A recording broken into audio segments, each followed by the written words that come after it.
ગ્રામ્ય વિસ્તારમાં સ્થિત જિલ્લા શિક્ષણ તાલીમ ભવન ખાતે એક ભવ્ય તાલીમ મેળાનું આયોજન સફળતાપૂર્વક સંપન્ન થયું છે। આ મેળાનું આયોજન વિવિધ ક્ષેત્રોમાં રોજગાર પરક દક્ષતા વિકસાવવા તથા ઉદ્યમિતાઓને પ્રોત્સાહન આપવા માટે કરવામાં આવ્યું હતું। આ મેળામાં શહેર અને આસપાસના વિસ્તારોમાંથી મોટી સંખ્યામાં ઉત્સાહી લાભાર્થીઓએ ભાગ લીધો હતો। વિવિધ કોર્સ, કારીગરી તાલીમ, સરકારી યોજનાઓની માહિતી અને માર્ગદર્શન જેવા આકર્ષણો લાભાર્થીઓ માટે ઉપલબ્ધ કરવામાં આવ્યા હતા।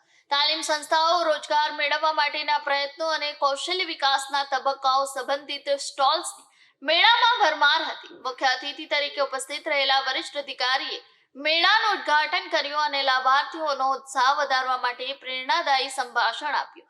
તેમણે કહ્યું કે આવા તાલીમ મેળાઓ યુવાઓને સશક્ત બનાવવા અને તેમની રોજગારી ક્ષમતા વધારવામાં મહત્વપૂર્ણ ભૂમિકા ભજવે છે। દરેક લાભાર્થીને અહીંથી કોઈ ના કોઈ નવી શીખ મળી રહેશે।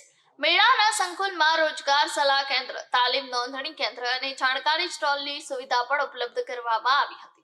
લાભાર્થીઓને વિવિધ ક્ષેત્રો જેમ કે કોમ્પ્યુટર, ઇલેક્ટ્રિશિયન, પ્લમ્બિંગ, બ્યુટિશિયન, સિલાઈ, સોફ્ટ સ્કિલ્સ વગેરેમાં તાલીમ મેળવવા અને રોજગારીના તકો જાણવા માટે આ મેળાનો ખૂબ ઉપયોગ કર્યો। मेरा नाम शेख अक्सर रफ़ीक है। मैं सातवीं की तालिब इल्म हूँ। आज मेरे शाला का नाम श्री कल्पना चावला है। शाला नंबर 284।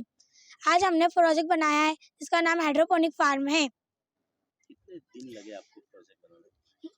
हमने एक महीना से हम इसकी मेहनत कर रहे हैं इसके प्रोजेक्ट पे। इस मेहनत के पीछे किसका हाथ है? हमारा हाथ है इसमें और हमारे सर ने हमें गाइड किया और हमने इसको बनाया है। कैसा लग रहा है प्रोजेक्ट बना के आपको?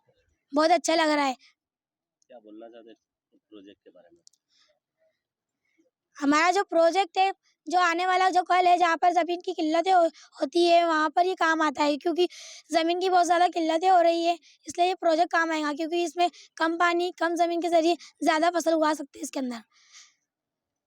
अच्छा, आप बोल रहे थे कि इससे कुछ बिजली भी पैदा होती है, वो क्या सिस्टम है? हाँ, हमने ऊपर सोलर सिस्टम लगाया है। हमारा जो बिल्डिंग है उसके ऊपर हमने एक सोलर सिस्टम लगाया है, जिसके वजह से सूरज की रोशनी पड़ेगी, वो उससे हमें बिजली पैदा होंगी और जिससे हमारा पंप चलेगा, जिससे हमारी बिजली की बचत भी होगी। ये प्रोजेक्ट बनाया, आपका सपना क्या है? आप बड़ी होके क्या बनना चाहते हैं? मैं बड़ी होके डॉक्टर बनना चाहती हूँ।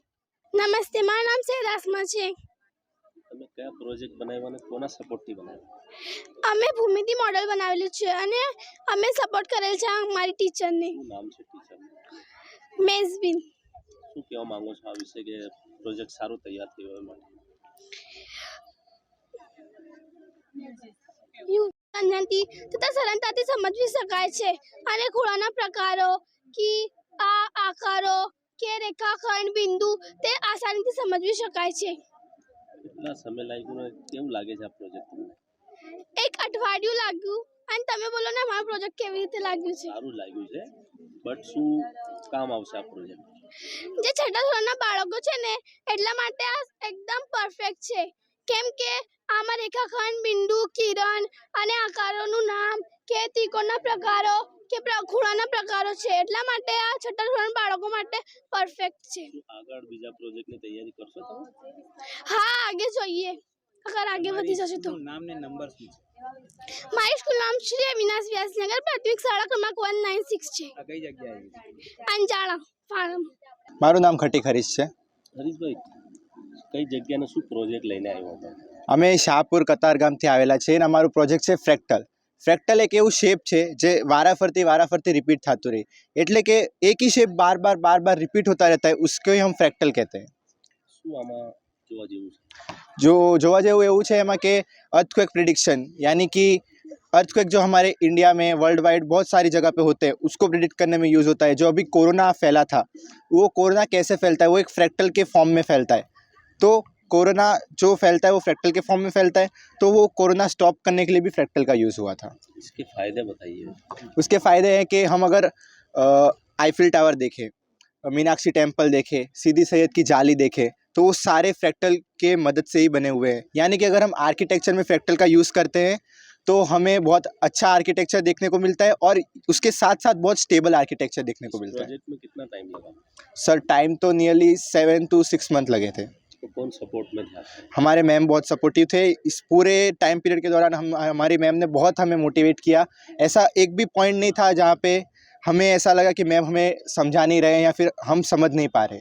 आज की युवा पीढ़ी जो नशे में मुक्त है, मोबाइलों में व्यस्त है, आप उस उनके लिए क्या मैसेज देना चाहते हैं? हम रूपा मैम के थ्रू हम यही बोलना चाहते हैं, अभी हाल फिलहाल में तो नहीं है, लेकिन रूपा मैम ने ही हमें गाइड किया है और उनके थ्रू हम ये बताना चाहते हैं कि हमने बहुत सारे पजल इनोवेट किए हैं जो आपको कहीं नहीं मिलेंगे। आप कहीं भी जाओ, एआई, गूगल, यूट्यूब, कहीं पे भी जाओ, ऐसे पजल्स आपको कहीं नहीं मिलेंगे। जो हमने खुद बनाए हैं मैम के गाइडेंस में। गेम बनाई है, वो गेम हम ऑनलाइन फॉर्म करने वाले हैं, वेबसाइट पे लाएंगे जो ऑल ओवर इंडिया के लिए, या फिर हम ट्राई करेंगे जितनी अच्छी कर सके ऑल ओवर वर्ल्ड के में हम फैलाना चाहेंगे। और वो गेम ऐसी रहेगी कि बच्चा एडिक्ट ना हो उस गेम से, बल्कि बच्चा कुछ सीखे। जी, मेरा नाम मोहम्मद ज़ुबैर। मैं श्री कल्पना चावला उर्दू स्कूल में एक टीचर की हैसियत से काम करता हूँ। बच्चों ने प्रोजेक्ट बनाया, उसके बारे में क्या बोलना है? ये बच्चों ने ये जो खेती का प्रोजेक्ट बनाया है, ये काफ़ी अच्छा बनाया है। इन्होंने काफ़ी मेहनत की है और उनके जो गाइडेंस दिए, रहबरी की है, 2 सर जन्नू अनस सर और बकर सुफियान सर, इन्होंने इनकी गाइडलाइन की है और उसके बाद इन्होंने जो है ये प्रोजेक्ट बनाया है। बकर नोमान सर।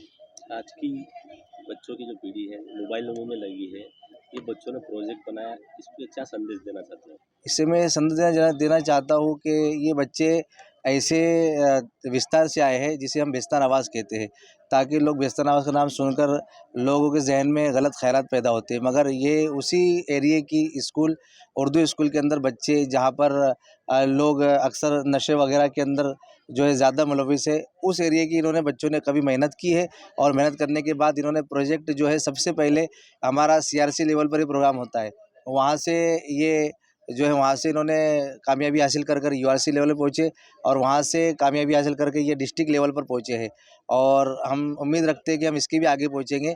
तो ये एक बच्चों के लिए उमंग है कि दूसरे जो बच्चे हैं इनसे प्रेरणा ले सकते हैं कि ये बच्चे जो इतनी मेहनत कर सकते हैं तो दूसरे बच्चे भी करें। इस प्रोजेक्ट से क्या फ़ायदे हैं? इस प्रोजेक्ट से फ़ायदे ये है कि जहाँ पर ज़मीन की किल्लत है और पानी की किल्लत है, वहाँ पर ये प्रोजेक्ट जो है वो कारगर है। जहाँ पर हम घर के टेरेस के ऊपर से खेती वगैरह कर सकते हैं, जहाँ पे इनकी ज़मीन भी नहीं लगती और कम पानी के अंदर ये प्रोजेक्ट के अंदर अच्छी फसलें उग जाती हैं। आप सरकारी स्कूल में टीचर हो, हम्म। सरकार से क्या बोलना चाहते हो ऐसे होनहार बच्चों के लिए? होनहार बच्चों के लिए सरकार से मैं यही कहना चाहूँगा कि जिस तरह सरकार तो अल्हम्दुलिल्लाह सरकारी स्कूलों में एक बच्चे के पीछे हमारी गवर्नमेंट जो है 22,000 जैसा खर्चा करती है और अगर और ज़्यादा खर्चा करे तो बच्चे और आगे बढ़े।